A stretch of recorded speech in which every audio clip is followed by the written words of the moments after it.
Na. O, nandito na.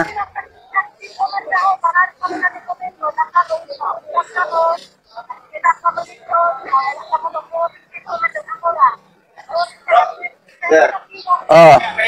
O, doon ka doon.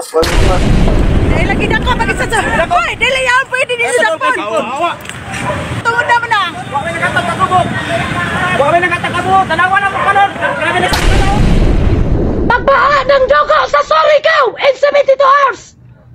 Kung gusto nyo ng kapayapaan, bumaba ka dito, Ferdinand Marcos Jr. President.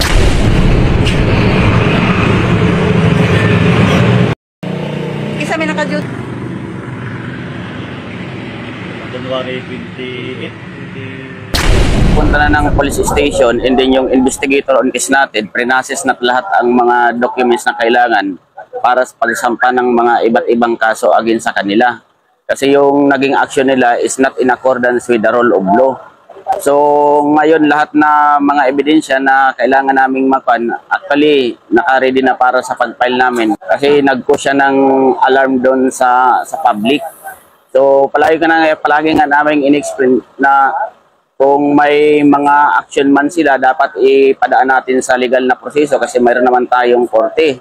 So far ngayon, mayroon tayong mga dineploy na mga PNP personnel with the augmentation ng First Provincial Mobile Force Company at Second Provincial Mobile Force Company para ma-isolate natin yung grupo dun sa area sa may barangay sa Surigao City. Caraga Region. Kay kung ato mabantayan ang pagka-leader sa tribo dili kini basta-basta. Adunay mga requirements nga kini i-facilitate sa atong NCIP kung National Commission on Indigenous Peoples. Ang atong challenge sa atong pagamahanan dapat dunay dako nga legal action. Yes. Para gyud mapatubag nato kini kay bisan pa man adtong 2021. Yes. Ang NCIP sa Provincial Office sa Surigao del Norte, si Attorney Bernal, nagpagawas na kini sa iyang statement nga dubious and bogus kining maong organisasyon sa federal tribal government.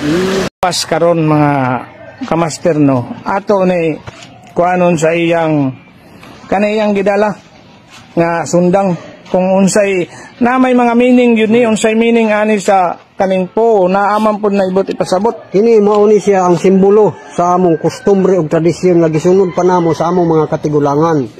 Kini nga inang iban ikapito na ko kalikwad nga naghawid ani. Unsay ibot ipasabot sa likwad? Ikapito na ko nga kaliwatan nga hawid ani. Maura na nga sundanga gihapon. Maura mi nga sundang. So kini nga sundang sa unang mga katigulangan namo ginatos ang nahimo nga kuan ani gumikan sa kanang gitawag na ako nga walay respeto. Kamaturan na makita gid nimo sa gwardamano nga namulit na gid na siya og dalipaga sa tao sa unang panahon. Hantod nga nasunod sa akong pwede iibot daw tanan.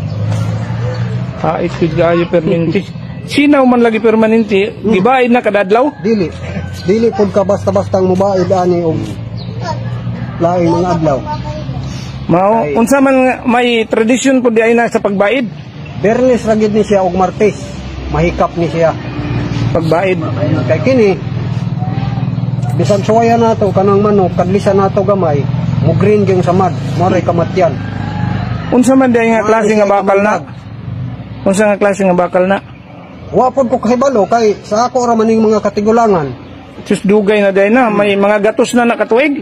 Kagamay. Gawin yun. Ang naghawid ani ang among apuhan.